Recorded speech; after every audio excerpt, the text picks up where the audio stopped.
What's up, guys? Welcome back to the Quiet Part Loud podcast. You're listening to episode 150, and I cannot believe that after all this time, after a hiatus and a relaunch, that we've actually gotten to 150 episodes. It's a lot of recording. It's a lot of talking. But I just wanted to say massive, massive thank you to everybody that has listened, everybody that subscribed on YouTube or followed us on Spotify and Apple. It means the world. It's a great feeling, and I honestly didn't think when I pressed record for the first time that we'd be doing 150 of these, and motivated to keep going and to keep growing and to make the show as good as it possibly can be, as as a one-man army, basically, which this is. I say we, but it's effectively me. So thank you very much for listening. Thank you very much for staying engaged and for providing the feedback. Episode 150, I was kind of debating how I would do this because it's kind of a milestone episode, right? And I was like, do I get reflective? Do I get personal? And I thought, you know what? Nah, let's just keep it on the track that we've been on, and let's keep going as we have. So just a bit of news. We're going to have some guests coming on to the show over the next few weeks. One is a repeat guest, and two you will not have heard before. One is in the amateur boxing space, and one is in the crypto space. So I'm just working out the final details on those two, and then lining up some specific dates. So I'll bring you more news on that as soon as I can. And yeah, that's it. We'll get into episode 150 and get cracking. Today, we're going to be talking about some things that have been happening, obviously, over the last week or so since we last published. Notably, a lot around Biden in my notes when I was just scribbling some thoughts down a couple of days ago, getting ready to, what are we going to talk about? What are we going to engage with? So we're going to talk about COP26, which is taking place in Scotland at the moment. We're going to be talking about the national vaccine mandate that Joe Biden has attempted to roll out. We're going to talk about him trending on Twitter for entirely the wrong reasons. We're going to talk about Elon Musk and the UN World Food Program and curing world hunger. We're going to talk about the WHO and some guidance that they've published around a global vaccine passport. And then we're going to talk about some crypto. So we're going to talk about some updates in my own personal crypto space, and just take a little look at sort of the wider environment around this specific area of crypto, which is NFTs. And if anybody is listening to this that spent any time with me in real life, you'll know that I'm very excited about this space. So we'll get right into it. The place I want to start is with COP26.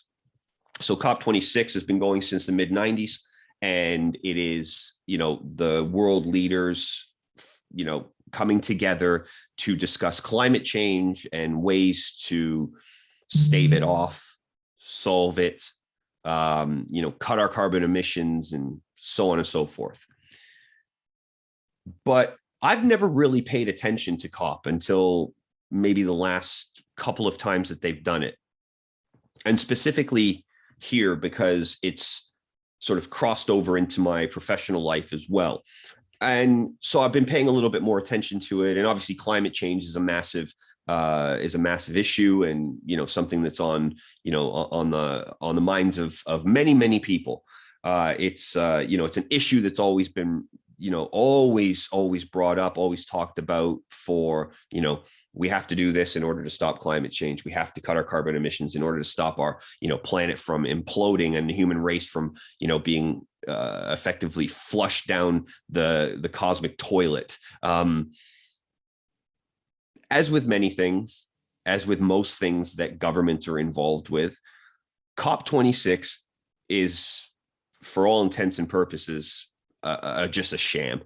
It's just a show. It is a facade of action. It is nothing more than empty words, empty promises, empty plans, And you can see this kind of emptiness, this facade around COP, simply by looking at some basic things, right? So all the world leaders, as they have flown in to Glasgow. I think it is Glasgow or Edinburgh, or whatever. They've all flown in with their entourages and with their crew and their staff and all of that. And okay, let's park that for the minute, because you can't exactly take a train, from one side of the world to the other. So, okay, we'll give them a bit of a pass on that, right? Okay, well, can somebody explain to me why all of these people are arriving in like massive Mercedes-Benz sedans? There is a picture of the outside of COP, and it was just all of the delegates, all of the dignitaries, all of the executives. It was all of their vehicles and their chauffeurs just sitting in a courtyard, many of them idling with their engines on and just spewing petrol fumes into the environment, into the neighborhood, into the, congregation of reporters and journalists and, people who help organize the event, just sitting there, and there was 10, 15, 20 cars that I saw in the images that were published. And I just thought to myself, okay, well, that's one on the hypocrisy. Okay, so tick, we've got that. Not a massive surprise. But then you see Joe Biden roll in.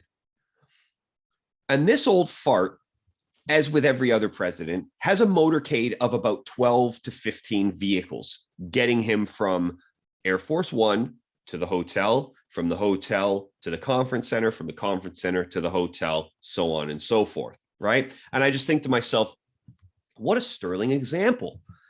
What an amazing example from an administration that claims that they're going to be, powering the green future. They can't even manage to convert their own fleet and motorcade into electric vehicles. I mean, they have all the money in the world at their disposal, but yet they're still running petrol cars.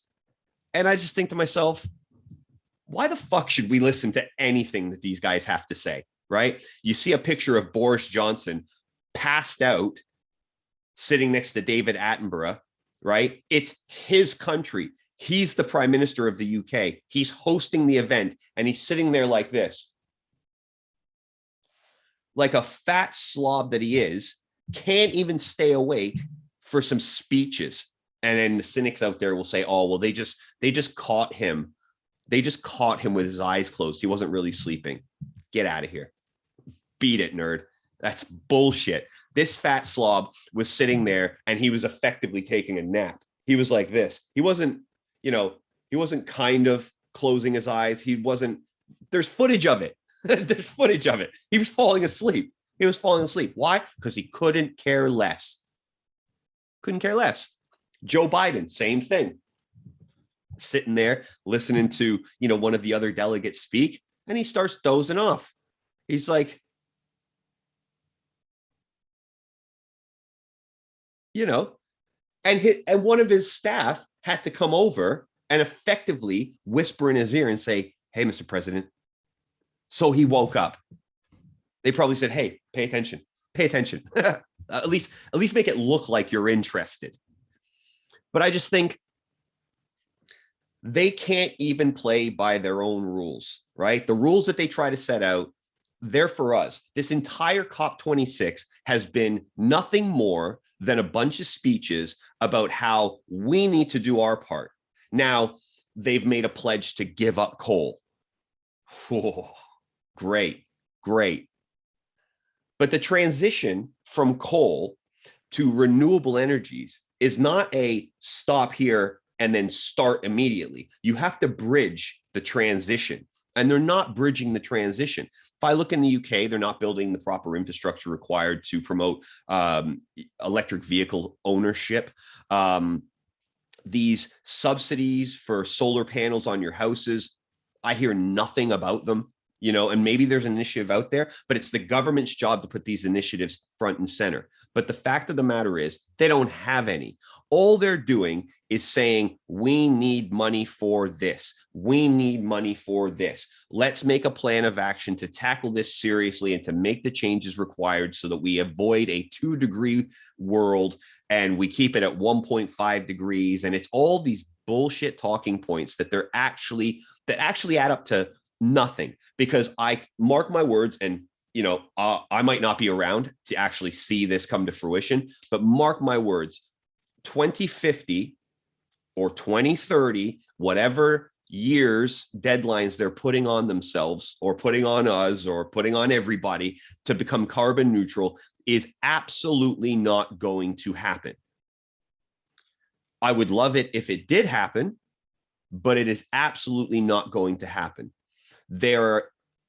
From what I can see, they're using COP26 as an excuse to say how much money they are going to need to spend in order to even begin making the changes. I have not heard any significant infrastructure or development talks about what material changes they're going to make, starting with themselves, in order to curb this climate crisis that they're talking about.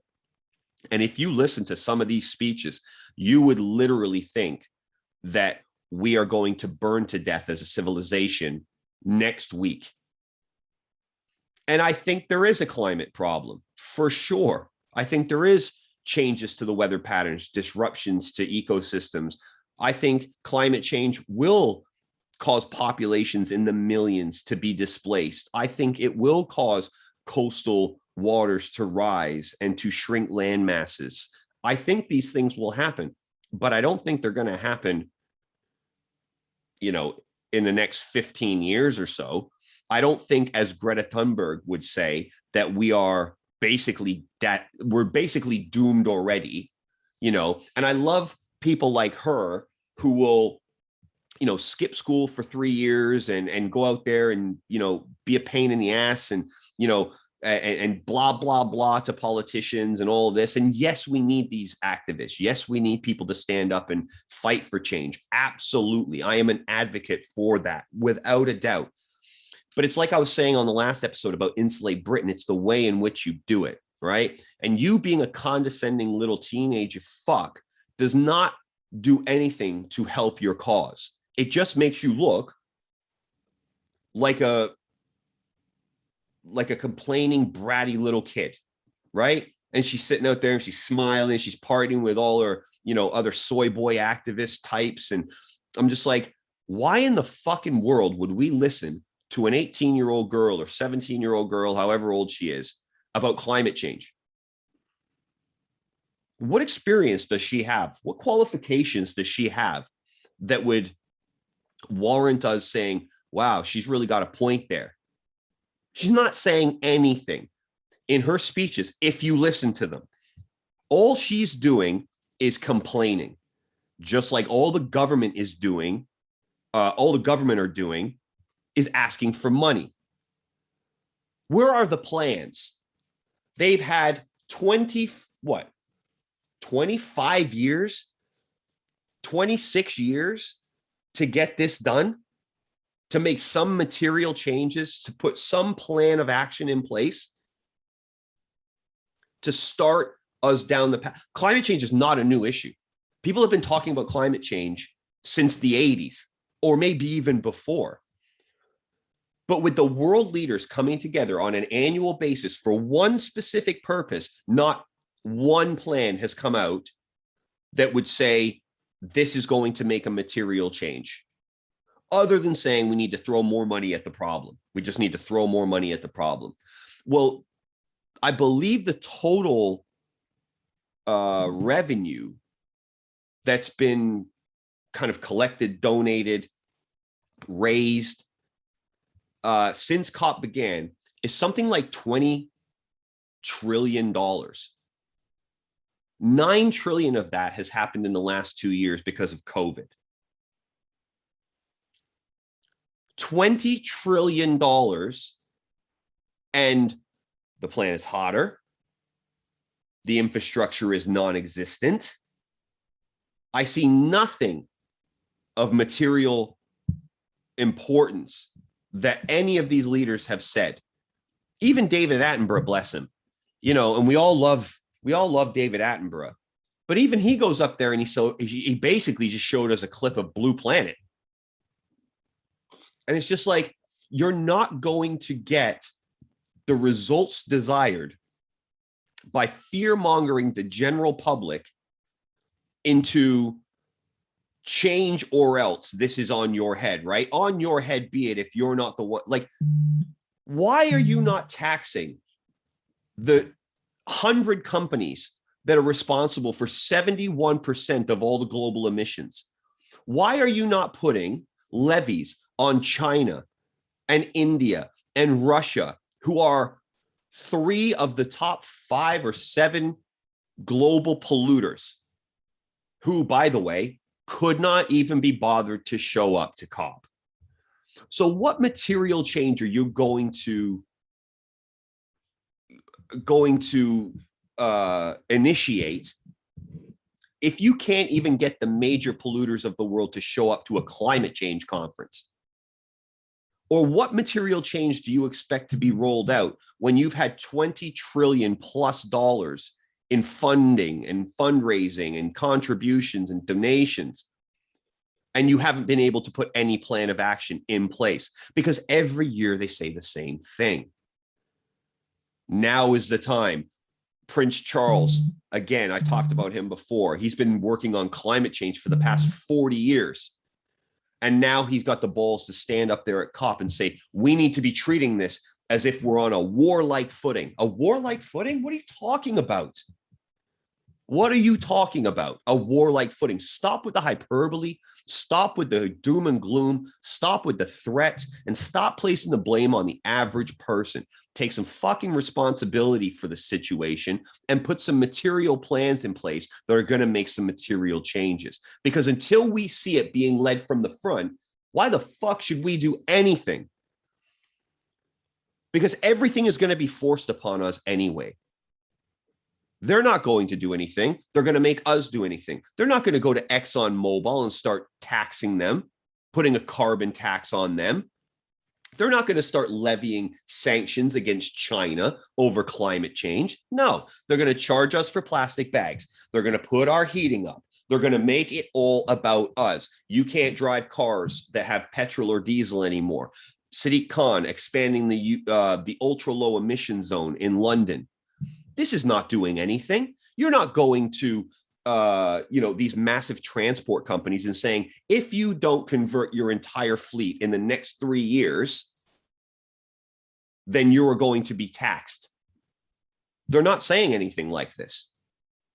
They're saying the general public need to do it.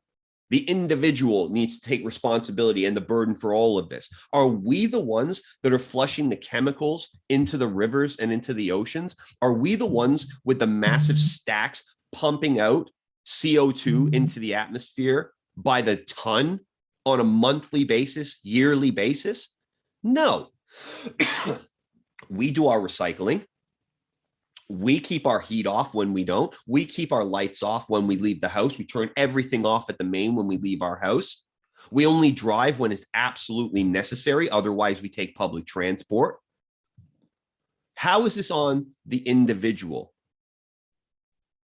It's time for these governments and these corporations to start putting their money where their fucking mouth is and stop levying everything onto the general public. Because to be quite frank, I think we're all getting a little tired of hearing it. I think we're all getting a little tired of hearing Greta Thunberg talk about how blah, blah, blah. It's just blah, blah, blah. Why don't you make a plan instead of whinging and moaning all the fucking time?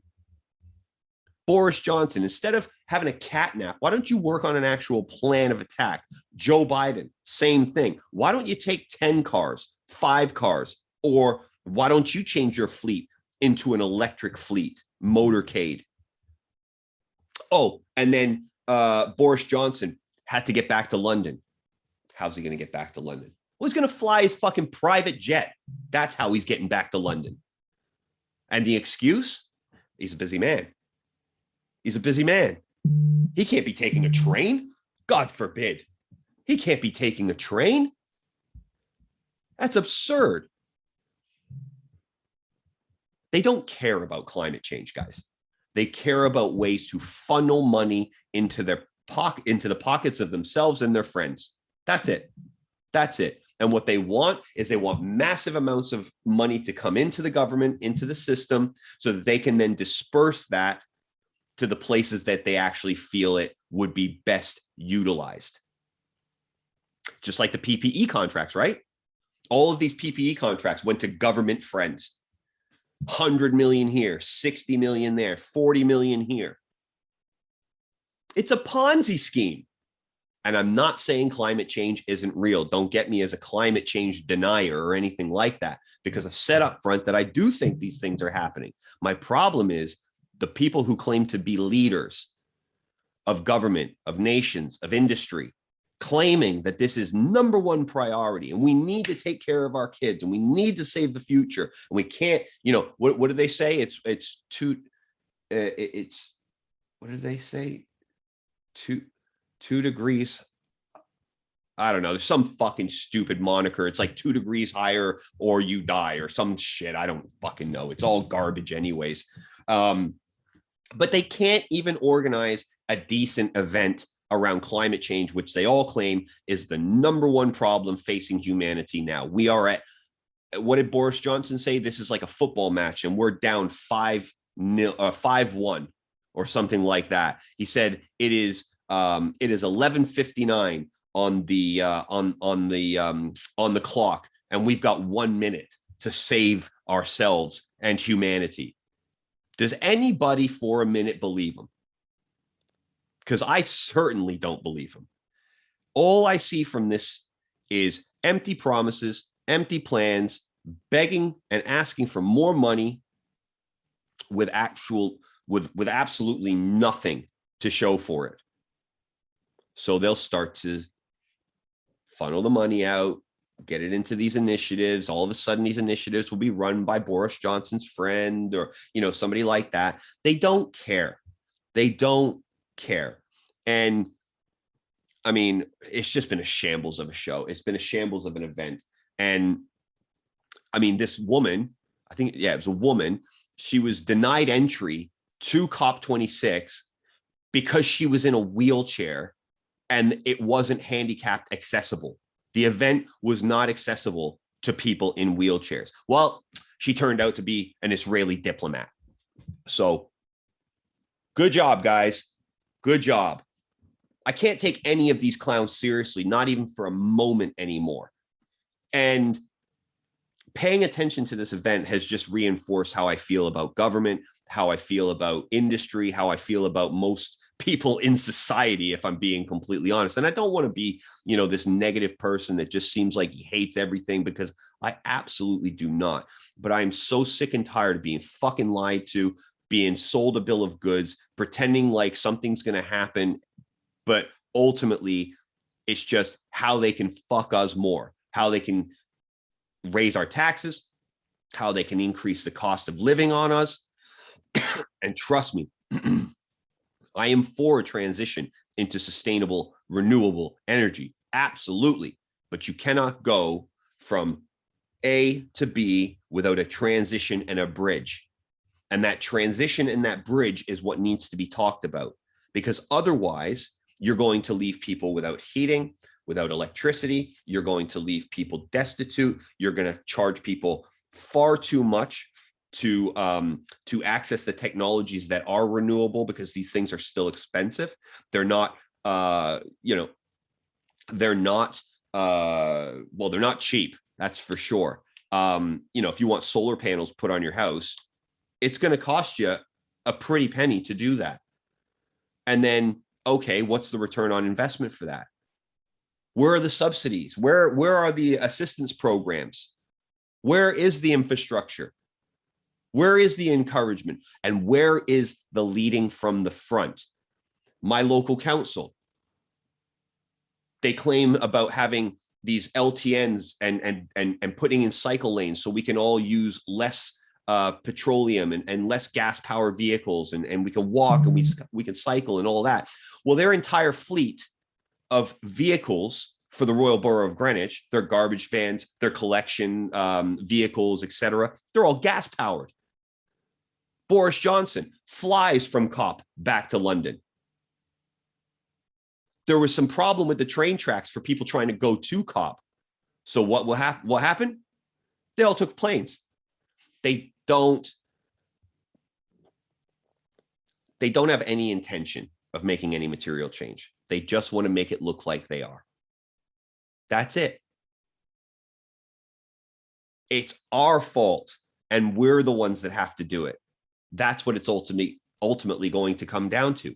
And they're going to do whatever they want and tax us and raise the cost of living on us as much as they want to fulfill whatever plans they might roll out.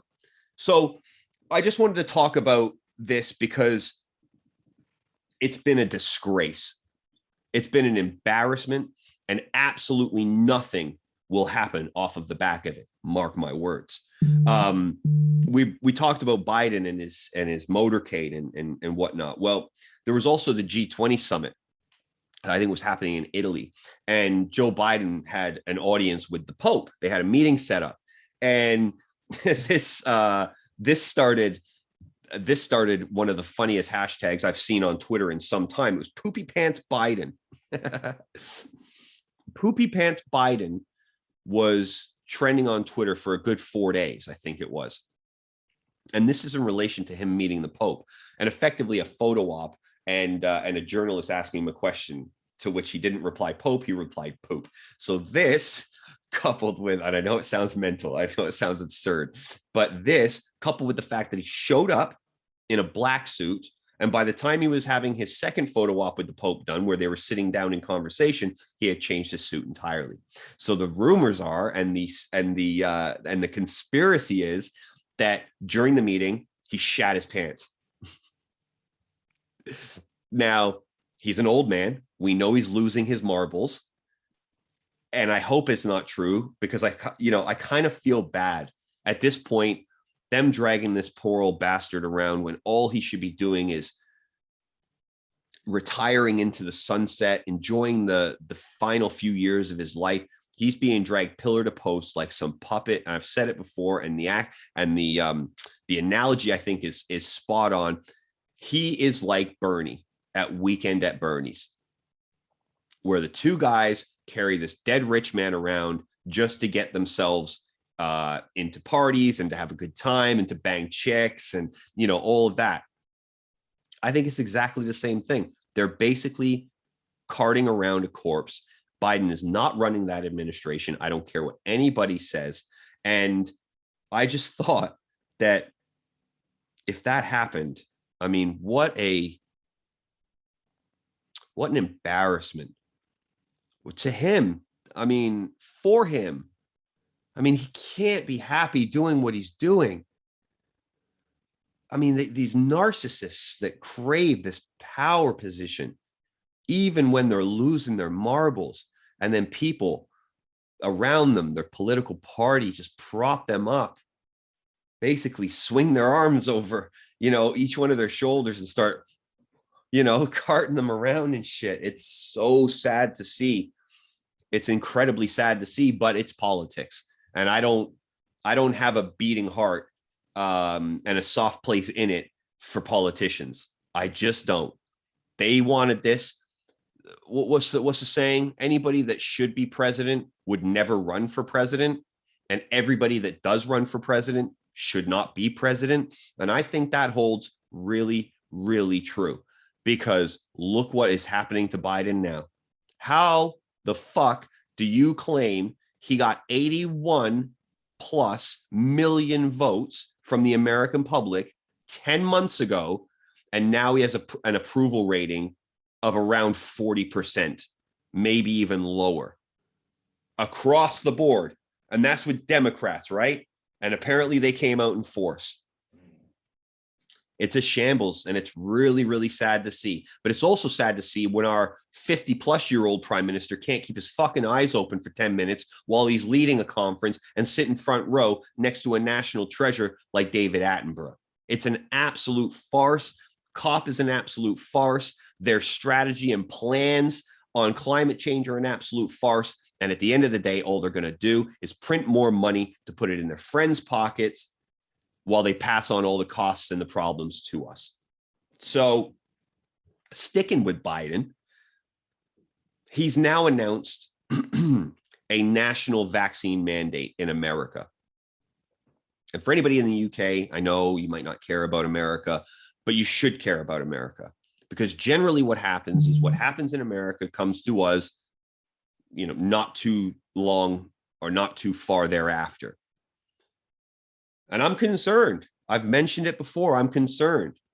And a lot of America is concerned as well. And it's great to see the protests and the people standing up, which is not being reported as obvious in the mainstream media. You will not see these protests on CNN or Fox News or Reuters or wherever. You're not going to see them. But something like 12 or 15 fire departments shut in New York, I think it was, because they refused to be mandated to get the vaccine. Same is happening with police officers and police departments. And ultimately what this is doing is putting the lives of the general public in danger, right? If you don't have people there to, put out fires, if you don't have people there to answer domestic violence calls or, whatever it may be, you're in a world of chaos. You are in a dystopian society in which the rule of law and order no longer exists. Not because we've had a revolution and we've taken over and we've gotten rid of the police. No. Because we've told them, our government, shouldn't say we, the government has told them, if you don't do what we tell you, and that means putting some chemicals in your arm that really are still yet to be proven with ultimate efficacy, you're going to lose your job. And they said, okay, well, fucking fire us then. This is the argument. This is the give and play, give and take that we want to play. This is the Russian roulette that we want to play with our public services. We talked about it before, them telling nurses and frontline workers either get vaccinated or get fired. It's happened in Australia. It's happened in France, happening in the UK, happening in America.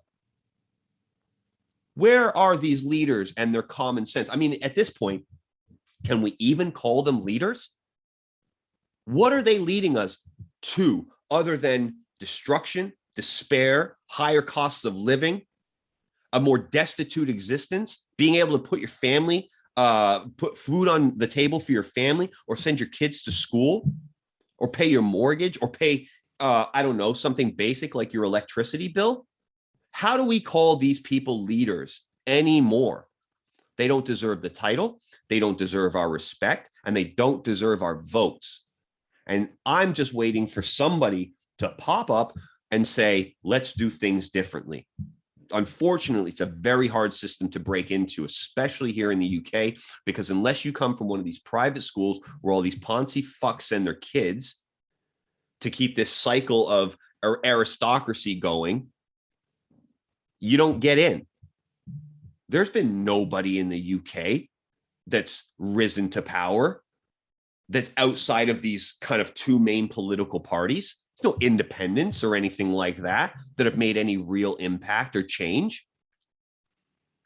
And so I'm remiss to even continue calling them leaders, because they don't even deserve the title, because they're not leading us towards anything.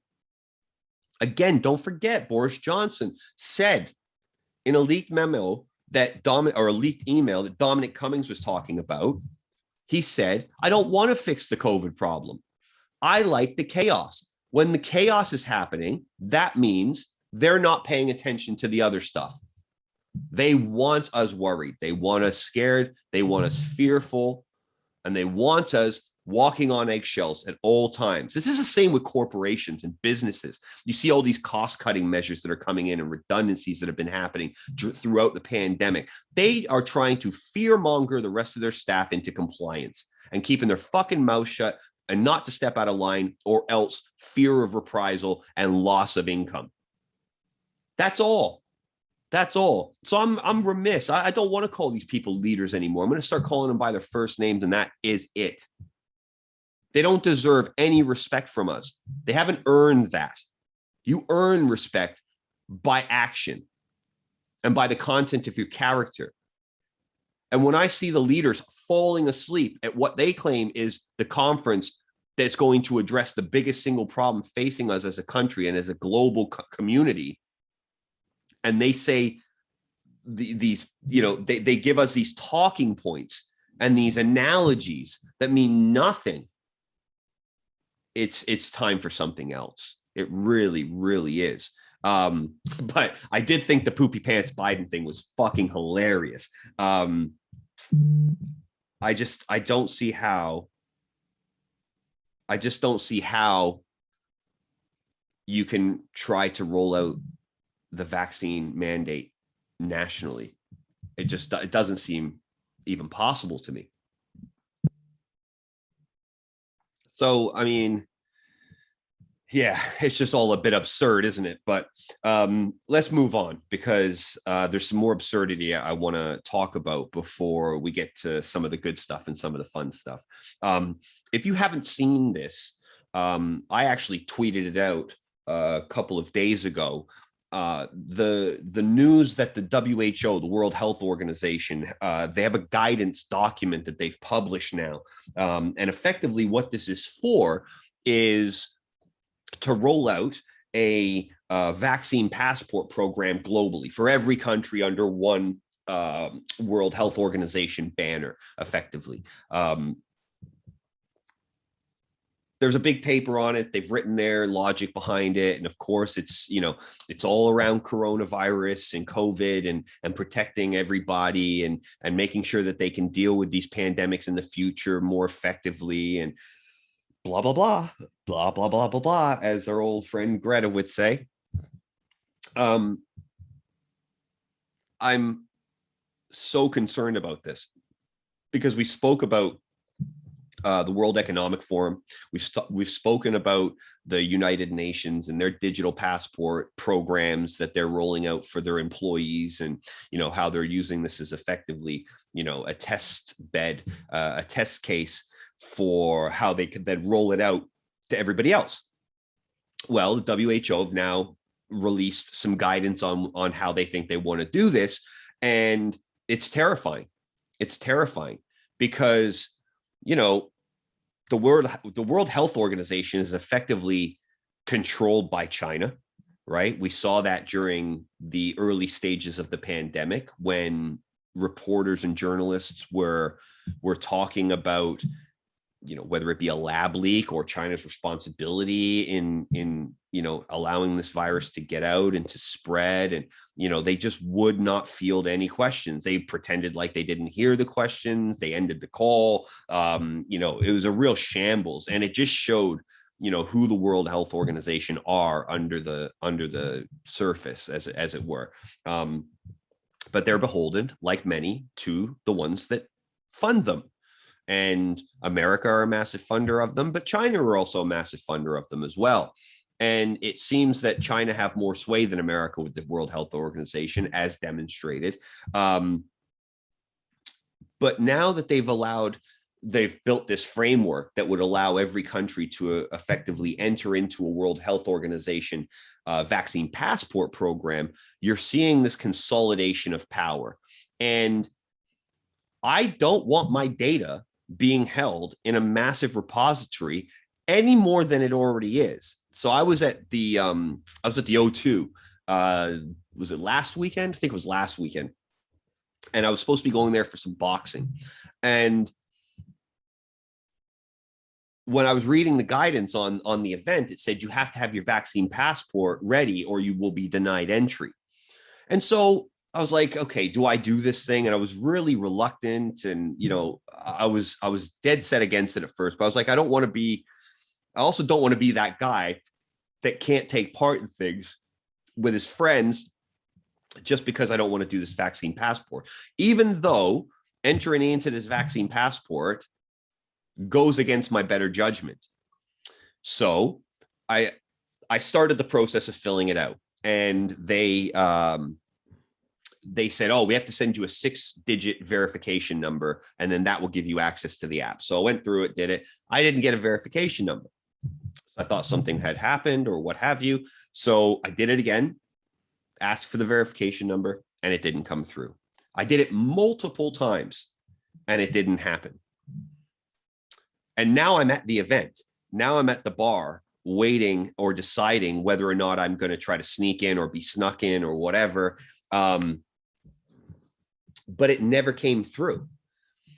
And I thought to myself, I'm not one of these kind of hokey cokey type of fucking spiritual, like, oh, karma and, the secret type of bullshit. Like, oh, if you put it out there, if you just think positively about it, something will happen.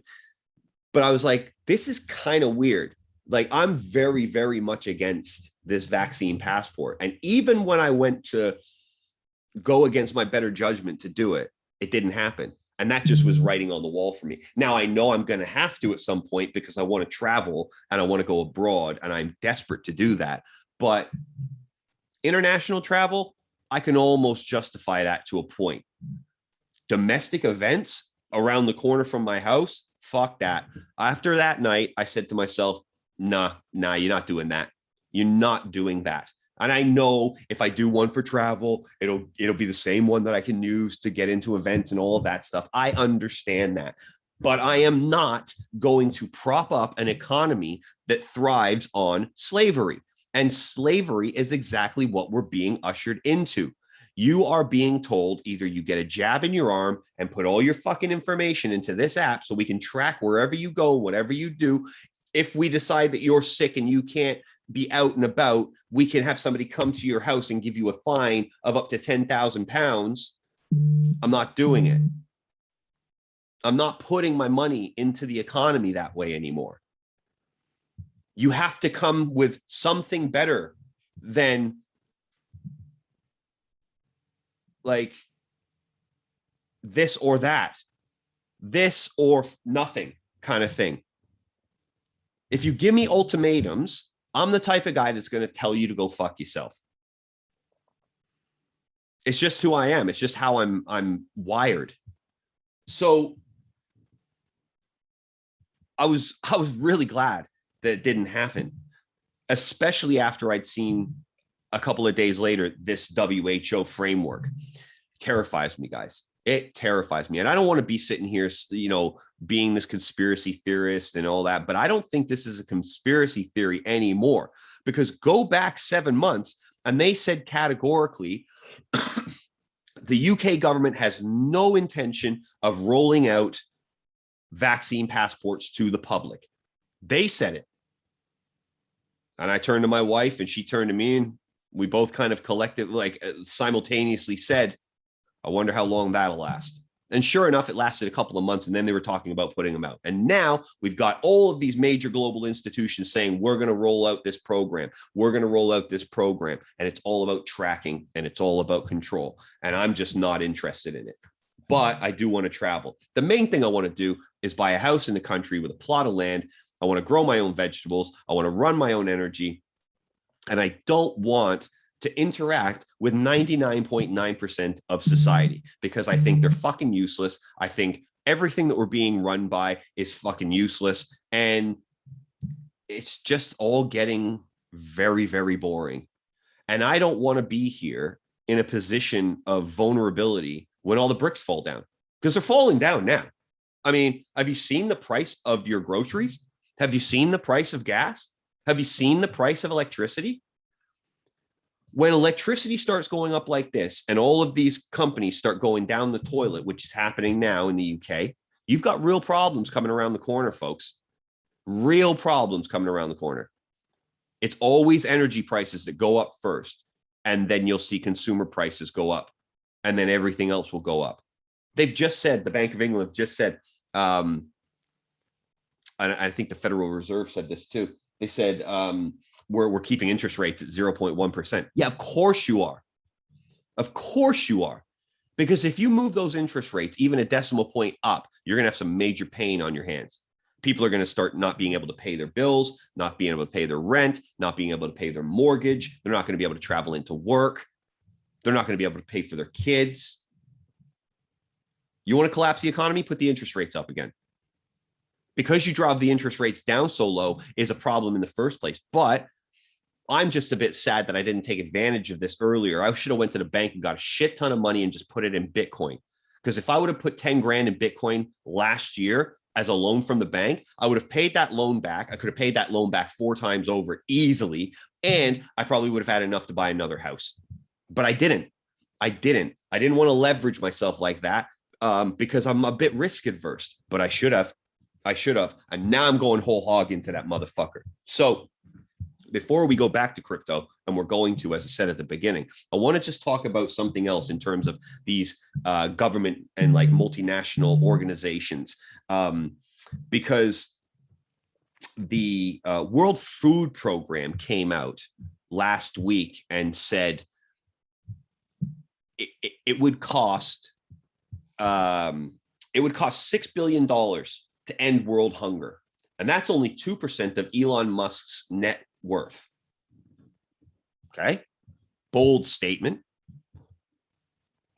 Didn't really see any evidence of it. Didn't see any justification of how they'd arrived at that number.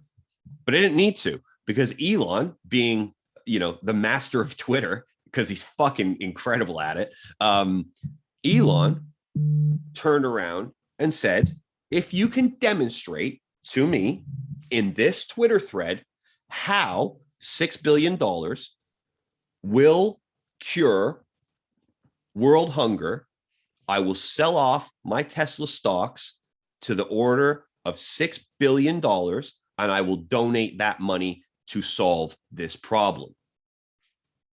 I mean, talk about putting your money where your fucking mouth is, right? What a legend. When he put that tweet, I was like, here we go. Here we go. Let's see what these motherfuckers have to say now. And predictably, they said for a minute, nothing.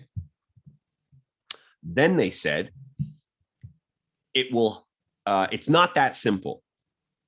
Excuses straight out, right? From the CEO of the World Food Program. It's not that simple. We have to take care of this, that, the other thing. And I'll put the tweet up and you'll be able to see it. But Elon said, no. What I'm looking for is open source accounting that can be looked at and scrutinized by the general public. Once that's out there, if the numbers stack up, I'll give you the money. Where do you think we are now? That's right. Nowhere. Because the United Nations and the World Food Program will not, I repeat, will not publish a publicly transparent audit of how they would use $6 billion to cure world hunger. 1, because it wouldn't. 2, because it would expose the UN and the World Food Program as a organization not unlike many others that funnel massive amounts of their donations and of their fundraising efforts into the pockets of their CEOs and the other influential people that are involved in running those organizations. And one of the things that I forgot to mention just came back into my head, that the Biden vaccine mandate program.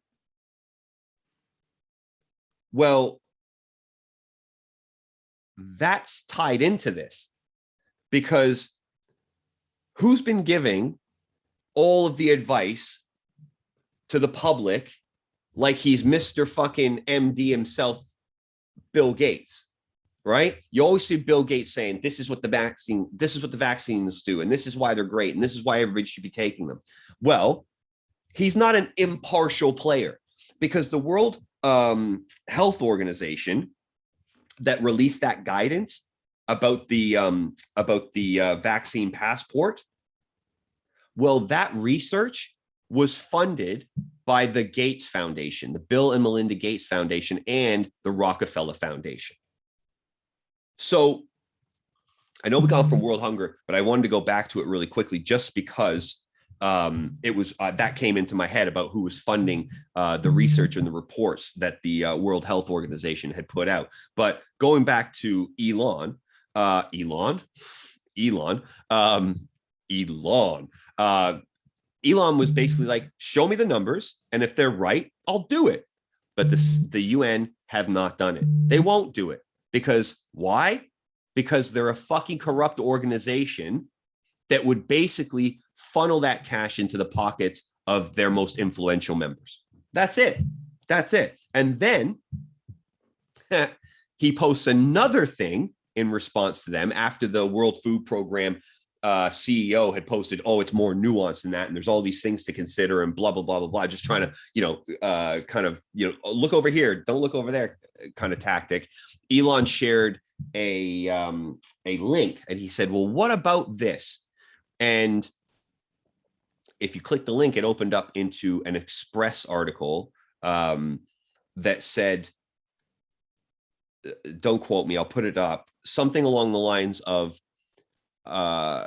children forced to give oral sex to UN workers in order to receive aid. I mean, I'm just going to leave that there. And like I said, it'll be up on the screen and you can check it out yourself. But I think he's done this on purpose to expose them for the organization and the corrupt organization that they are. And I just think it's really interesting that you make such a bold statement like that, almost daring a guy to respond to you and to put his money where his mouth is. And he comes right back and says, show me the cat, show me the numbers, and I'll do it now. And then they froze and they said, oh, fuck. We were hoping this was going to make us look good. But in fact, it's having the complete opposite effect on us. And that's what these organizations do. That's what these government and these NGOs are like, right? And you look at COP and it's the same thing. And you look at Joe Biden and it's the same thing. You look at the World Health Organization and the United Nations and the World Economic Forum, and we are being run by a bunch of tyrants who don't give a fuck about helping anybody except themselves and fatten in their pockets so that their multi-generational wealth continues and the rest of us starve. Was that too harsh? Let's move on to something a little bit more fun. So I've mentioned crypto on here, and I'm a baby infant mind when it comes to understanding cryptocurrency. Okay. I'm literally reading on it every day, but the pace of change in this space is so fast that I can't keep up. I'm struggling to keep up, but it's so exciting. And I just wish I had a little bit more capital behind me, because I am effectively ready to go. And listen, if I wasn't married and I didn't have a mortgage and a roof to keep over my wife and family's head, I would be all in on this. And I probably should be all in on it because I have a family and a roof to keep over their head. Because when this economy goes into the toilet, the only thing that's going to help us is, in my opinion, cryptocurrency, Bitcoin, Ethereum, and the new digital currency and energy network that's being established and being adopted at a rate that is multiples faster than even the internet was adopted. We've never seen anything like this in our lives. So I hold some crypto, as I've said before, not a lot, but definitely not as much as I would want to, but I'm working on building that up, actively building that up. But there's another space. So there's a space called NFTs, non-fungible tokens, okay? And the use case for non-fungible tokens, NFTs, the use case right now has effectively been artwork. So you'll see different communities of folks that kind of congregate around a specific artist or a specific product. And if you want some to go and look at, I would say good examples of this are Axie Infinity, Decentraland. You can go and look at something like the Bored Ape Yacht Club, or CryptoPunks. Let's say these are really, really popular. These are blown up now. So, for example, CryptoPunks have been around since 2017, and we're sitting here coming into 2022. And you would never imagine that these things have been around for 5 years, because most people that you mention NFTs to don't even know what the hell they are yet, right? Which makes me really excited, because even though I feel like I'm late to the party, I'm actually early to the party, right? I'm not as early as some people, but that's okay, because there's still only a very small amount of people who are involved in cryptocurrency at all, right? So that gives me hope that I'm not too late, and that anybody listening to this, it's also not too late for you either. And I treat this very much as like an investment strategy in stocks or savings, let's say. So I don't trade. I don't sell my crypto and buy back and, sell the highs and buy the dips or anything. I do buy the dips when I can, but I'm not trading. I'm a holder. Okay. So all of the crypto I've got are in, multiple spaces, multiple wallets, and I don't touch them. I just add to them. But this NFT space is different. This NFT space is something that's very, very exciting to me, not for the artwork specifically, although I do like that, because there's a really kind of, I don't know, something weird about it. There's something weird about it. I bought my first one yesterday, and I absolutely love it. And I'm totally geeking out on it. And I'm going to buy more. I'm going to buy more. Hashtag art collector. I'm going to buy more, but it's not the artwork that excites me about the NFT space. The way I think of NFTs, and hopefully when I have the guest on that's a crypto expert, he'll be able to shine some more light on this, because again, I'm a beginner, right? I don't know shit. I'm not a computer scientist. I don't know anything. What I try to pride myself on is being able to understand what's going to happen in the coming years. Right. That's something like, but my problem is I've always been someone who notices these things, but doesn't act on them to my own detriment. Right. Like I was telling other people to invest in Tesla when it was $50 a share, but I didn't put any of my own money in, like a fucking retard. Right. So I'm trying to minimize those things, those occurrences, as much as humanly possible with the digital currency and the crypto space in general. So NFTs, they are being used in, and again, as I said, go and check out some of those examples that I mentioned. But there's a huge application here for NFTs. And I think in the future, most things are going to be NFT'd, because I think the application for art, obviously, music, video, gaming, sports, fashion. I think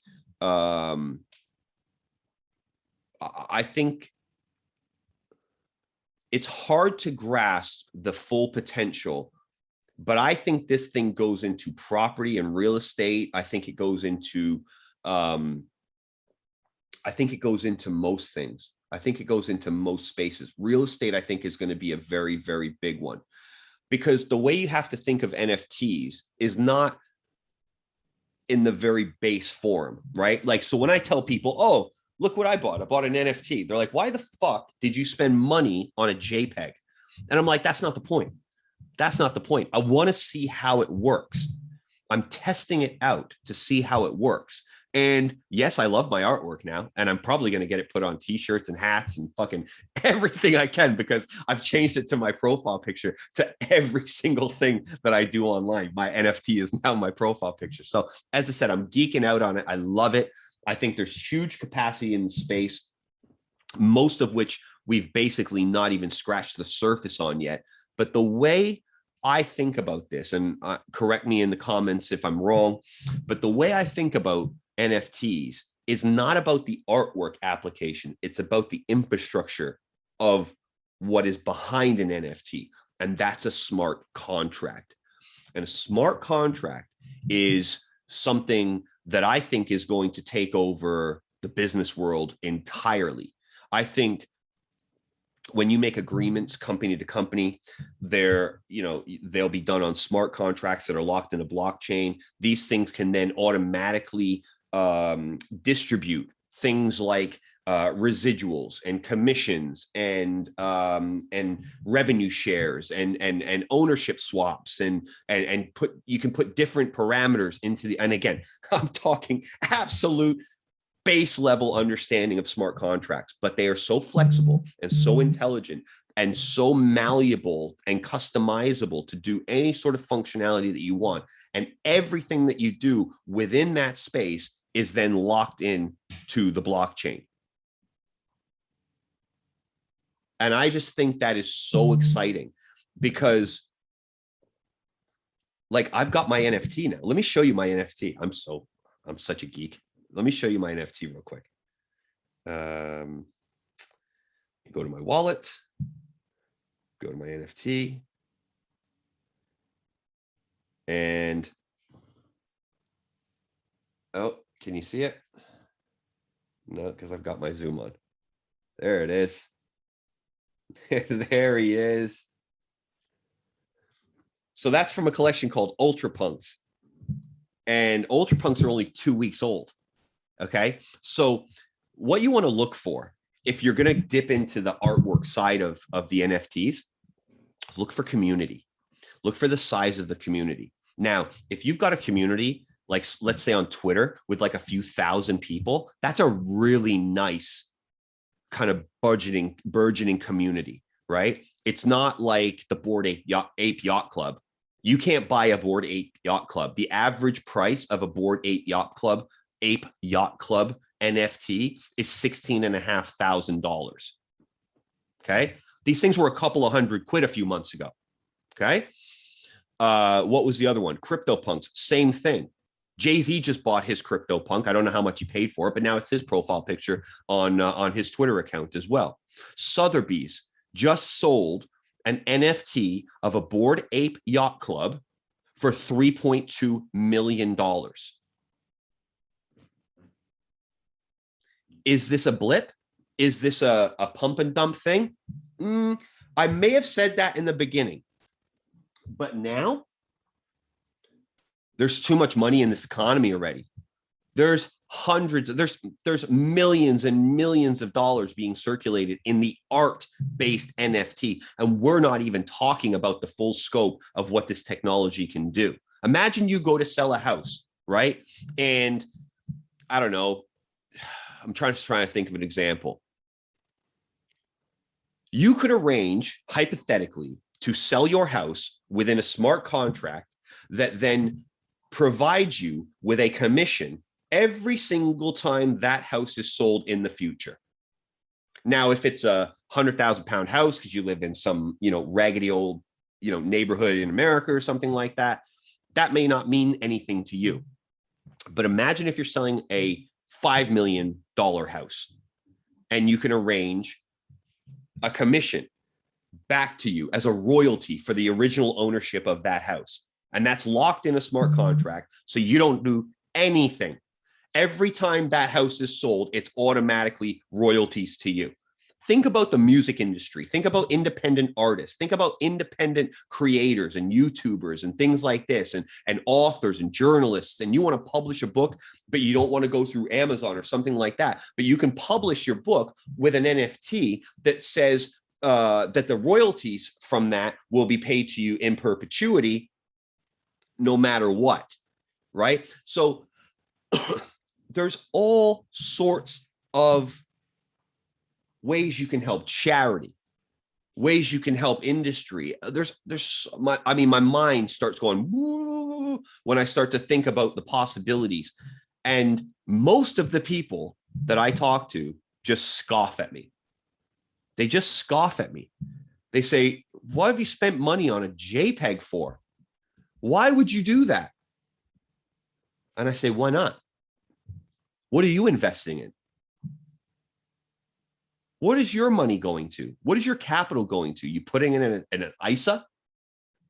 Are you putting it in an IRA? Are you putting it in a what do you call it? The 401k. You putting in a pension? You working on your pension fund? Are you? Well, if you're my age, and you can guess my age if you want to, you'll probably get it wrong. If you're my age, by the time you get to pension age, those pensions are gone. They're not going to be there for us. They're not going to be there to pay us and give us our money back that we've contributed to these pension funds over the working career and our working life. These pensions are going to be gone. They're going to raise the retirement age to 75 or 80. You're going to work until you die. So if you don't take advantage of what is being touted as the biggest wealth producing opportunity effectively in the history of the world, then I don't know what to tell you. But what I can tell you for sure is that this is a fun space. This is super fun. You should go on to OpenSea. OpenSea is the largest marketplace for NFTs on the internet right now. And all you have to do is get yourself a crypto wallet. So if you've got a Coinbase wallet or a MetaMask wallet or something else, and you've got money in there in terms of like Ethereum in there, because most of these things are done on the Ethereum blockchain. If you fund your wallet, you can literally buy something. And like the artwork I bought, it was in my wallet within 2 minutes. Amazing. And just for reference, and a big shout out to the community that's starting to grow. These are like CryptoPunks, but they're called Ultra Punks. Okay, so it's a different thing. And as I said, you can't buy a CryptoPunk if you're a normal, regular, everyday Joe, right? Just a working class stiff. You're not going to have the money, and you're probably not going to have the understanding of why you should. But it's probably too late for CryptoPunks, right? All those are bought up. All the rich people have them. All the people with cash or who got into the crypto space really early, who have tons of fucking money because of crypto now, they've got them all. All right. The Bored Ape Yacht Club, they're very expensive to buy, right? But there are ones out there, and you just have to do a bit of looking.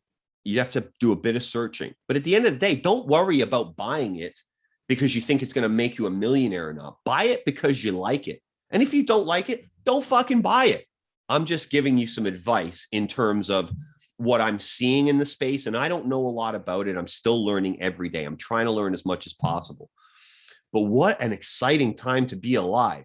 We've got all of this shit and all of this chaos that's going around us with these traditional government institutions and functions that we've, grown up with. And, they're just embedded in our lives because of, they're effectively grandfathered in, that do nothing for us. They don't help us. They don't help us get ahead in life. They don't help us secure our family's future, nothing.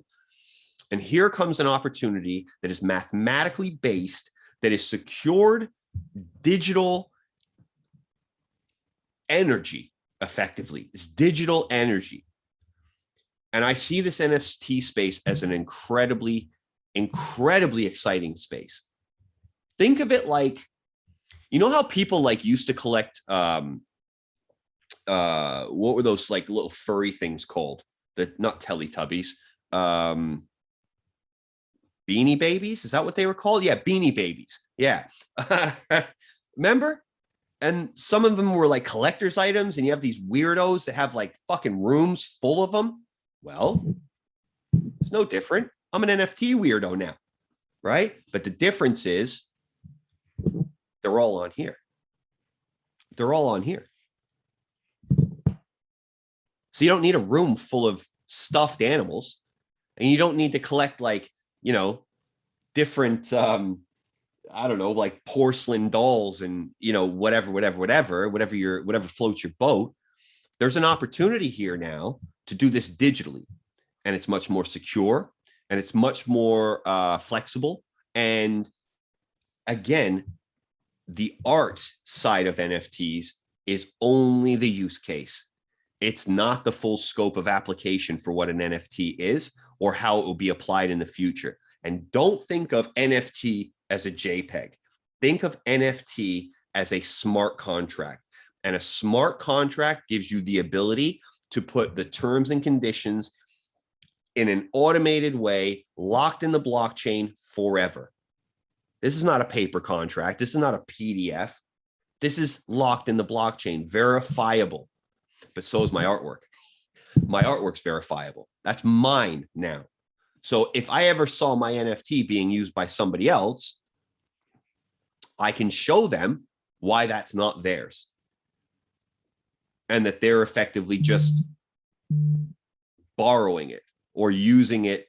I wonder if you could actually put into smart contracts like copyright infringement terms as well. But I don't see how that would apply if you're, anyways, I'm just thinking. Anyways, I just wanted to tell you guys that I bought an NFT. I did this whole show today to tell you guys that I bought an NFT and that I'm so happy with it. And I can't wait to buy more. And when I find something like this and I have sort of a light bulb moment, and maybe I haven't explained it correctly, and that's why I'm going to have somebody who's way more qualified to talk about this space than I am on the show in a few weeks' time. I just wanted to tell you guys about something that I found that's super exciting. And I have, my basic, kind of light bulb moment, but it just started opening up all of these, like, okay, well, what if I, what if I wanted to sell a house? Could I do that via a smart contract with an NFT? Or could I guess it would be, can I NFT my house effectively? And that effectively, from my understanding, says, how can I create a smart contract for the sale of my house, right? Or you could do rentals or Airbnbs through NFTs and things like that, right? Like you could do maybe do decentralized finance with them and stuff like that. I don't know. I'm a fucking idiot. What do I know? I'm just super excited about the space, and I just wanted to bring you guys a little bit more news around it and end on a positive, because with this cute little motherfucker, hey, let's look at him again. Let's look at him again before we go. Hang on. How can you be happy with that little cute motherfucker right there? Come on, guys. Come on. Oh, I can't wait till I've got a collection of them. Listen, that's it for me. I gotta go do some other stuff. But I'm glad we jumped on. I hope you guys will check out the space. Again, refer to the link, refer to the sites and some of the areas that I've told you about. You want to check out OpenSea. You want to check out Solana Art. You want to check out Rarible. You want to check out different places, and that will maybe get you started in terms of understanding, a little bit more about the space. But if you're interested, ask some questions. Let's get the conversation going in the comments. Let's start to make it. Right? Let's start to get excited about the potentials rather than being scared about what might be or what we might lose. Let me tell you what you're going to lose. If you keep your fucking money in a bank, you're going to lose. If you keep your money in shit that doesn't appreciate, you're going to lose. And I can't see anything appreciating more than everything that's connected to this digital currency space. We're going through a cycle, guys, and it's time to get involved. So my encouragement to you, and this is not financial advice because I'm not giving you shit. I'm just telling you what I know. I'm telling you what I'm finding out, and you can use that information for whatever you would like. But there's a couple of options. There's a couple of sites you can check out, and who knows, maybe it's the start of a journey that, like me, you'll be very excited about and curious to explore further. So that's a wrap for me. It's episode 150. I wanted to end with a smile on my face. We started with a smile on our faces, and let's just keep the positivity going, guys. I know we talk about a lot of nasty shit. I know we talk about a lot of depressing shit, but it's not to be negative. It's to be aware. And if we're aware, we can take action and changes and steps that we need to get out of this mess and at least secure our own future for ourselves and our families, while the rest of the world can fall down by being beholden to these slave owners because they don't care about you. It is time to be independent. It is time to do your own thing. It is time to take your future into your own hands and go with speed, energy, and vigor into whatever the next chapter of your life is. And I know for sure the next chapter of my life hangs heavily in this space, because to me, it is becoming undeniable.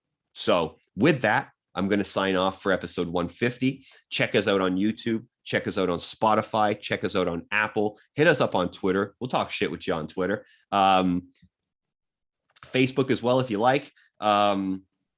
Next week, I want to talk about the metaverse, I think, but we'll see how it goes. Anyways, that's a wrap. Guys, take care of yourselves, and we'll see you next time. Until then, all the best.